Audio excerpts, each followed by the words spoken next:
Hello, St. James. This first video I'm going to do is all about brining chicken.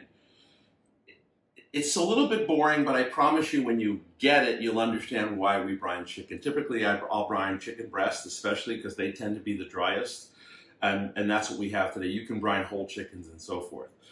Where you start, and you can adjust the water. I like less salt than more, so I have a gallon of water here, room temperature water, okay? And I'm going to add, I add about between 1/2 and 3/4 of a cup of kosher salt, okay? And then I'm going to add about 1/8 of a teaspoon of sugar. You can add a little more. And I'm just going to stir it up, okay? Get it ready, just like that, okay?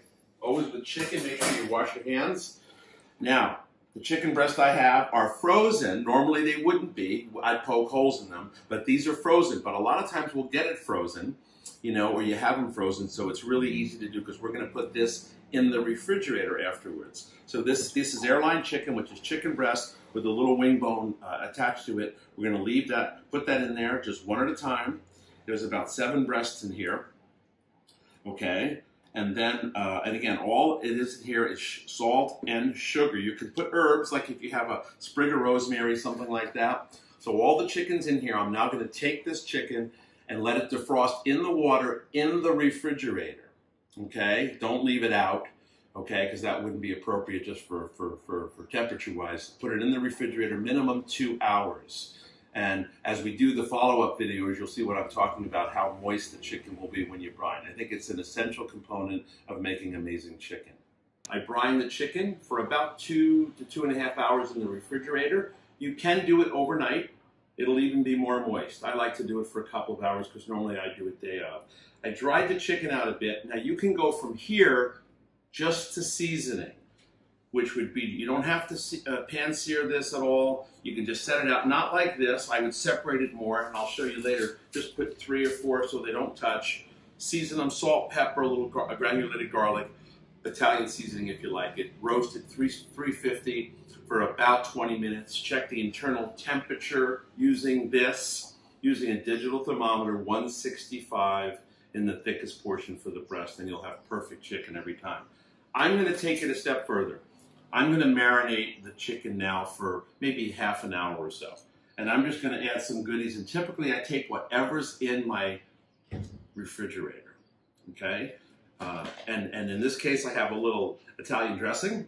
Okay, I'm going to put a little bit of that in there. I'm going to put a little bit of granulated garlic, okay? A little bit of white balsamic vinegar. Oh, this looks so good. Okay. And then a little bit of olive oil. This is extra virgin, not too much, just enough, okay? And then a little bit of salt. Not too much because remember we have it in the brining liquid already. A little Italian seasoning.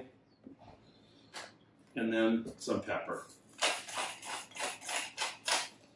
And that's it. Just stir it up a little bit. Just like that. I might end up adding a little bit more dressing just to give it a little more. That's perfect there. And then I'm just going to take this and put it in here. And that's it. Just let it sit in there like that. Just like that. Put it all in there. Each piece. I'm going to leave that. I'll actually leave this out because the chicken's really cold. I'm only going to leave it for about half an hour in here. And I'll let it marinate. Okay, so the chicken has been marinating for a little bit more than half an hour, maybe 40 minutes. And again, it's not a must-do, but for unbelievable flavor, it's a wonderful thing to do. We could have just simply seasoned this with salt and pepper and a little olive oil and maybe granulated garlic.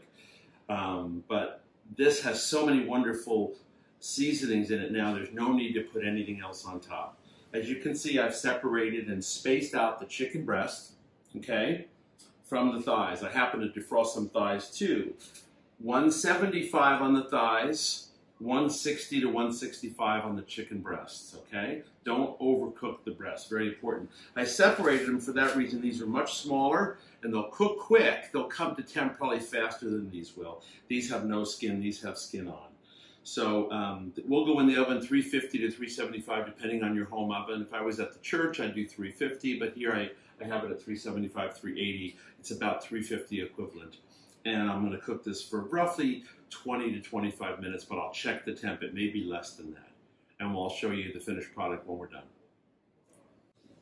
Okay, so this is the final of the airline chicken, or the chicken breast with skin on, tiny bit of wing bone in, and I just wanted you to see what the final looks like. Temped it out at 162, 163. It's going to be spectacular, very, very moist. There's a little liquid in the bottom from the